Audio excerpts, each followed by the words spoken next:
Hello बच्चों, कैसे हैं आप सब। उम्मीद करती हूँ आप बहुत अच्छे होंगे।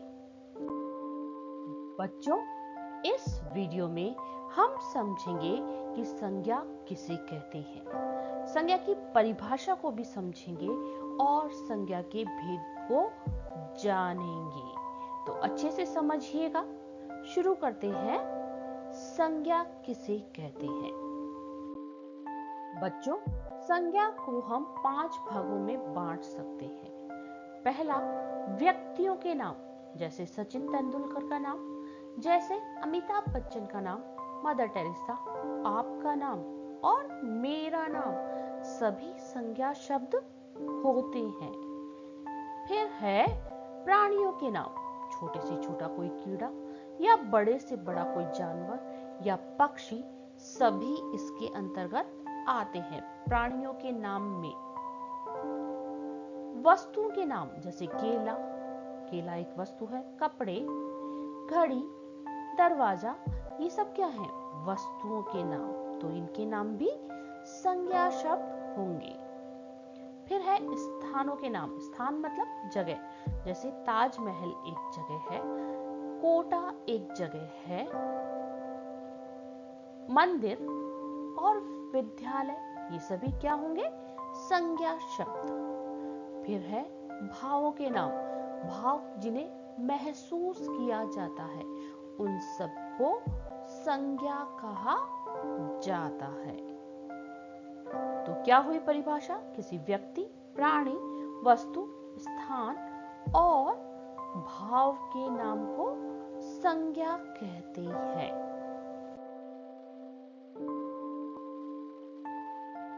संज्ञा की परिभाषा एक बार दोबारा मेरे साथ दोहराइए। किसी व्यक्ति, प्राणी, वस्तु, स्थान और भाव के नाम को संज्ञा कहते हैं। अच्छे से समझते हैं। और संज्ञा के 3 भेद होते हैं। पहला, व्यक्तिवाचक, दूसरा जातिवाचक और तीसरा भाववाचक। जातिवाचक संज्ञा को 2 और भागों में बांटा जाता है।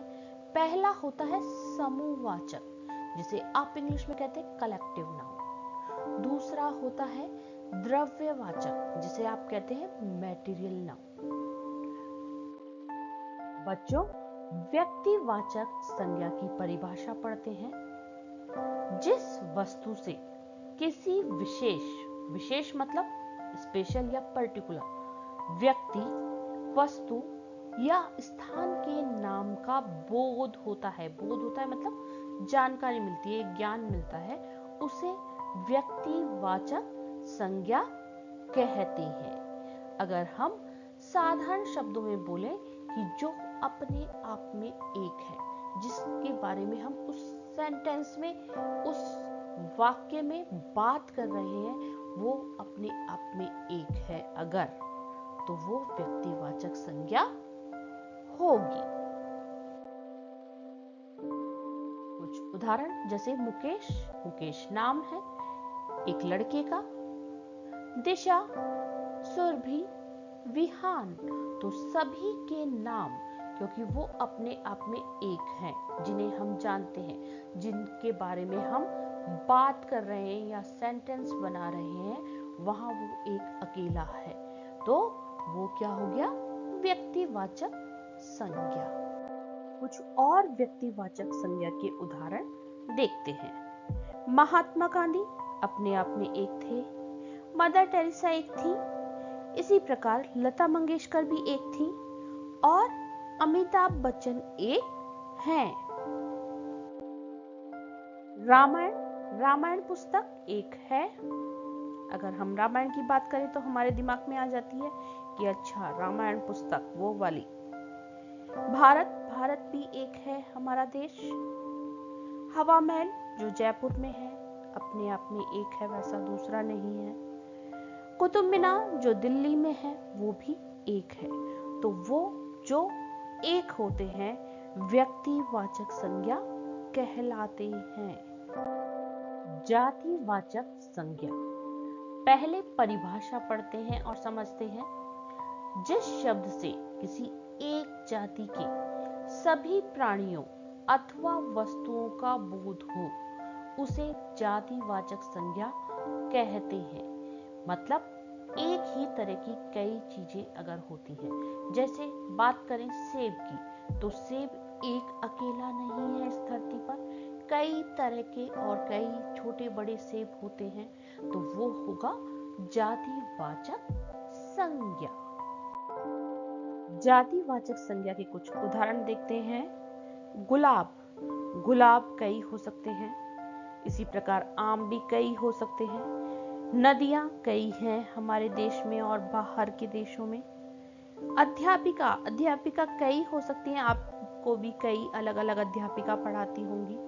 इसी प्रकार कक्षा, आपके विद्यालय में कई कक्षाएं, अन्य विद्यालयों में भी अलग अलग कक्षाएं हैं।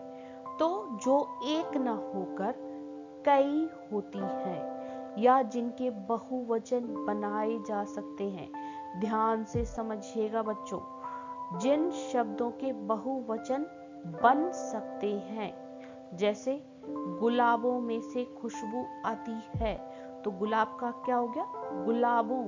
तो जब बहुवचन बन सकता है किसी शब्द का, तो वो जातिवाचक संज्ञा के अंतर्गत आ सकती है। तो आप इस तरह से पहचान भी कर सकते हैं। और कुछ उदाहरण जातिवाचक के, जैसे शेर, चूहा, तितली, मोर, बंदर। ये जंगल में अकेले तो नहीं है, बहुत सारे होते हैं।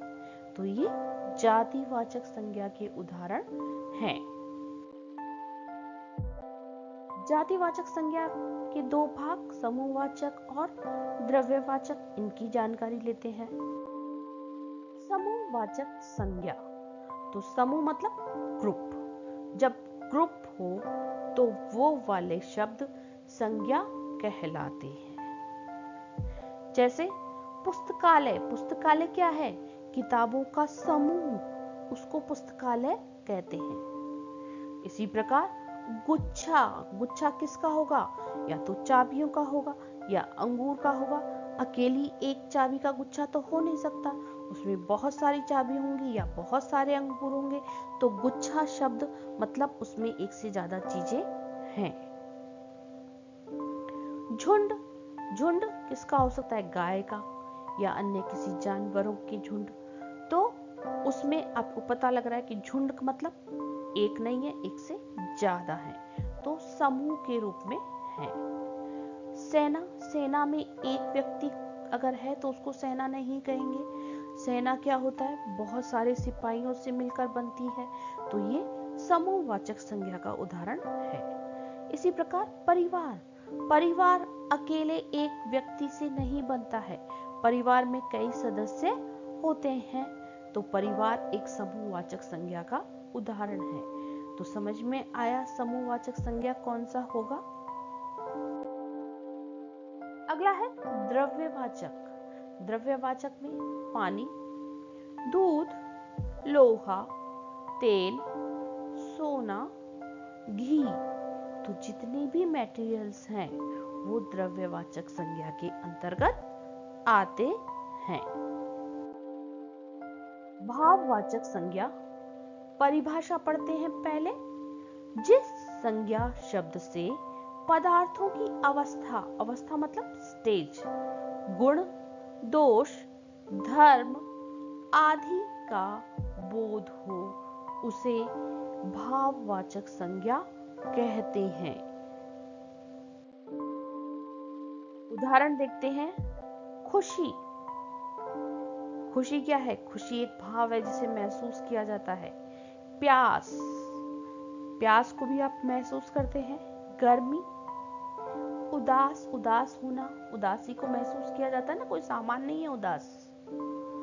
प्यार, दुखी, तो ये सब भाव हैं जिन्हें महसूस किया जाता है। भाववाचक संज्ञा को समझने के लिए कुछ और उदाहरण देखते हैं ताकि अच्छे से समझ में आ जाए।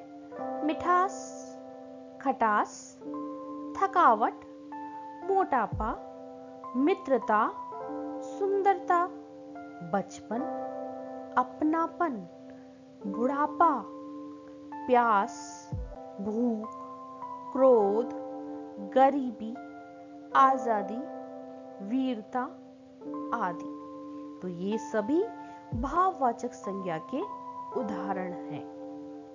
उम्मीद करती हूँ आपको संज्ञा अच्छे से समझ में आ गई होगी।